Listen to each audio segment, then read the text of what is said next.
താലപ്പൊലിയോടുമുള്ള ഘോഷയാത്രയ്ക്ക് കൂട്ടത്തിൽ കുറ്റ സ്വഭാവമുള്ള ഈ പീതാംബരനെയാണ് ഇടയുകയും ഗോകുലിനെ കുത്തുകയും ചെയ്തിരിക്കുന്നത്. അങ്ങനെ വേണം മനസ്സിലാക്കാൻ. ഇപ്പോൾ ഉത്സവ കമ്മിറ്റി പ്രസിഡന്റ് പറയുന്നതനുസരിച്ച് 8 മീറ്ററോളം അകലം, ഈ 5 മീറ്ററോളം അകലം ഈ രണ്ട് ആനകൾ തമ്മിൽ ഉണ്ടായിരുന്നു. പക്ഷേ എഴുന്നള്ളിപ്പ് തുടങ്ങുന്ന സമയത്ത് ഈ മടക്കെഴുന്നള്ളിപ്പിന് വേണ്ടി ആനയെ ശിവക്ഷേത്രത്തിൽ അത് ഞാൻ ചാടിയത് മറ്റേ കുറച്ചുകൂടി മുന്നിൽ പോയിട്ട് മറ്റേ ചാടി ഞാനും ചാടിയതാണ്. ഞങ്ങൾ കുറച്ചുകൂടി മുന്നോട്ട് മുന്നിൽ കാണാൻ കുറച്ചുകൂടി മുന്നോട്ട് പോയപ്പോൾ അയാൾ ചാടി. എന്തുകൊണ്ടാണ് ഇങ്ങനെ പെട്ടെന്ന് ആനയുടെ സ്വഭാവം പറയാതെ ആവില്ല, എന്നാൽ നമുക്ക് പറയാൻ പറ്റില്ലല്ലോ.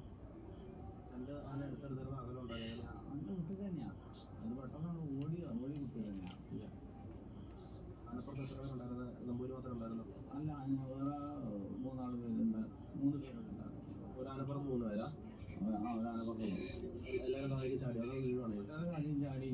അപ്പോൾ തന്നെ ഞാൻ ഈ തടുപ്പൊക്കെ ഉണ്ടാകുന്നത് കുറച്ച് കഴിഞ്ഞ് ഞാനവിടെ നമുക്ക് മുന്നിലായതുകൊണ്ട് പെട്ടെന്ന് ചാടാനാവില്ല, അതിനെ കുത്തല്ലേ. അപ്പം എനിക്ക് ചാടി ഞാൻ ഇതിൻ്റെ ഇവിടേക്കല്ലേ വീഴുക, അപ്പം എനിക്ക് പെട്ടെന്ന് ചാടാനായില്ല. അപ്പോൾ ഞാൻ അത് കഴിഞ്ഞ് മറ്റേ ആനയും കൂടെ ഓടിയപ്പോൾ ഇത് പിറകെ ഓടാൻ തുടങ്ങിയപ്പോൾ ഞാൻ ഒഴിവ് സ്ഥലത്തേക്ക് വന്നപ്പോൾ ഞാൻ ചാടി. പീതാംബര ആനയുടെ പുറകെ ഓടുമായിരുന്നു. പീതാംബര ആന മറ്റേ ആനയുടെ പുറകെ ഓടി. പിന്നെ അത് ഓടിയപ്പോൾ തുമ്പിക്ക് വെച്ച് അടിച്ചു. കൊമ്പോട് കുത്തി തന്നെയാണ്. ഈ ആന പടക്കം പൊട്ടിയ സമയത്ത് ഓടിയെന്നൊക്കെ ആളുകൾ പറയുന്നുണ്ട്. ആന പടക്കം പൊട്ടിയപ്പോൾ അല്ല, അങ്ങനെയാണെന്ന് വെച്ചാൽ പടക്കം പൊട്ടുമ്പോൾ ഒന്നും ഓടണ്ടേ, അന്നപ്പോൾ ഒന്നും ഓടിയില്ല. പടക്കം പൊട്ടൽ കഴിഞ്ഞ് പിന്നെ അത് 2 അടി കൊണ്ട് ആൾ എഴുന്നള്ളിച്ച് 2 അടി കൊണ്ട് വെച്ചിട്ടുള്ളൂ.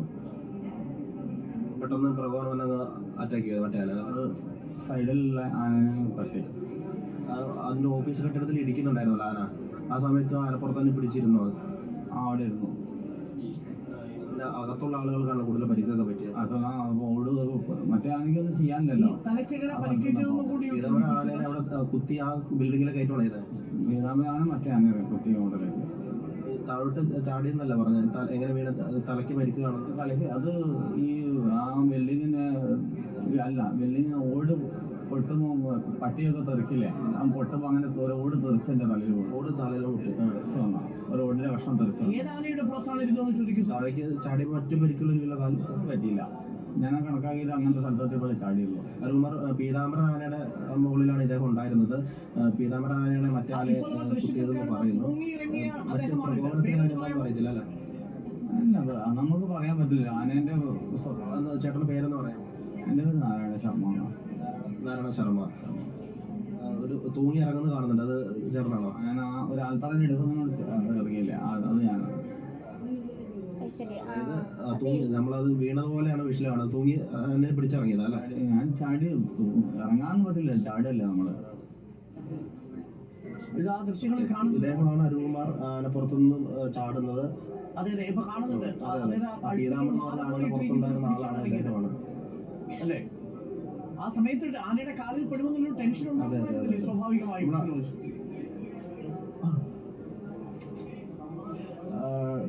സ്വാഭാവികമായിട്ടും ടെൻഷൻ ഉണ്ടായിരുന്നു. അദ്ദേഹം മുന്നിലാണ് ഇരുന്നത്, 3 പേരുണ്ടായിരുന്നെന്ന് പറയുന്നു. അതുകൊണ്ട് തിടമ്പ് ഉൾപ്പെടെയുള്ള ഇതും ആനയുടെ പുറത്തുണ്ടായിരുന്നു. മറ്റ് എഴുന്നള്ളിപ്പിന്റെ സാധനങ്ങളൊക്കെ തന്നെ അതിന് കയ്യിലുണ്ടായിരുന്നുകൊണ്ട് പെട്ടെന്ന് ഇറങ്ങാൻ പറ്റിയില്ല എന്നാണ് പറയുന്നത്. ആന പോയിട്ട് ആ ഷെഡിൽ ഇടിച്ച സമയത്തൊക്കെ നിറയെ പിടിച്ചു നിന്നു. തലയ്ക്ക് പരിക്ക് പറ്റുന്നത് അങ്ങനെയാണ്. ആ ഓഫീസ് കെട്ടിടത്തിന്റെ ഓട് വന്ന് തലയിലിടിച്ചാണ് പരിക്ക് പറ്റുന്നത്. ഈ ആനപ്പുറത്ത് ചാടിയ സമയത്ത് പരിക്ക് പറ്റിയില്ല എന്ന് പറയുന്നത്. ഈ പുറകിലുള്ള ആനപ്പുറത്തുള്ളവരെ പരിക്ക് എങ്ങനെ ഉണ്ടറിയോ?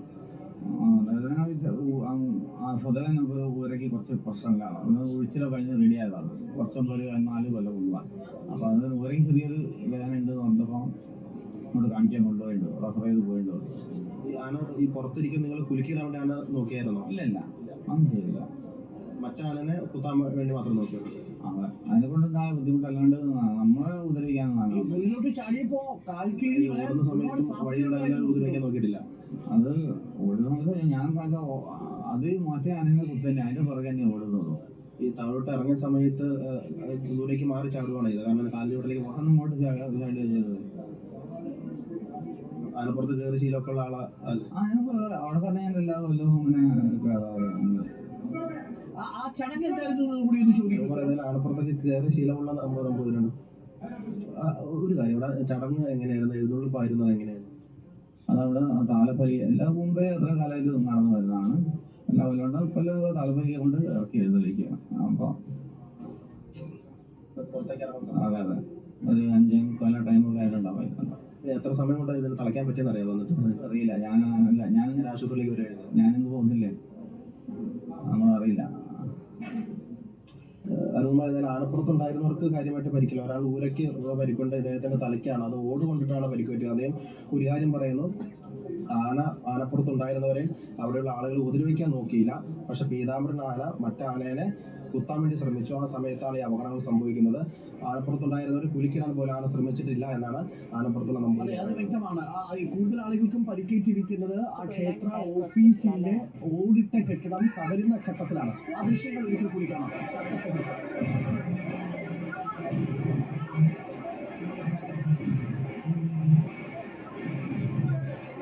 പടകം പൊട്ടിക്കുന്ന ഒച്ച ഇങ്ങനെ അന്നേരം പാവം.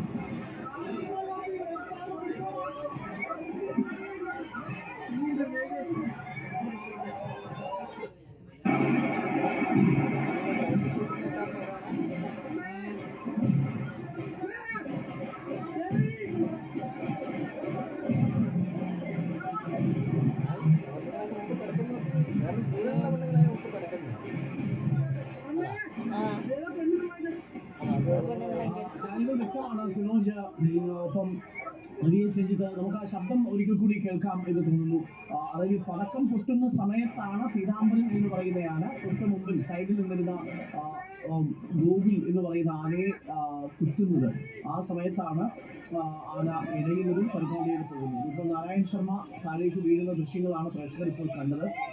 ആന അതിനുശേഷം അല്പം പരിഭ്രാന്തയായിട്ടൂടി 45 മിനിറ്റിനുള്ളിൽ പിന്നീട് ആനയെ തളയ്ക്കാൻ സാധിച്ചു എന്നതുകൊണ്ട് വലിയ ഒരു ദുരന്തമുള്ളതായി. പക്ഷേ അപ്പോഴും 3 പേരുടെ ജീവനെടുത്തു. 35ഓളം ആളുകൾക്ക് പരിക്കുപറ്റി. 19ഓളം ആളുകൾ ഇപ്പോൾ വിവിധ ആശുപത്രികളിലും മെഡിക്കൽ കോളേജിൽ അടക്കം.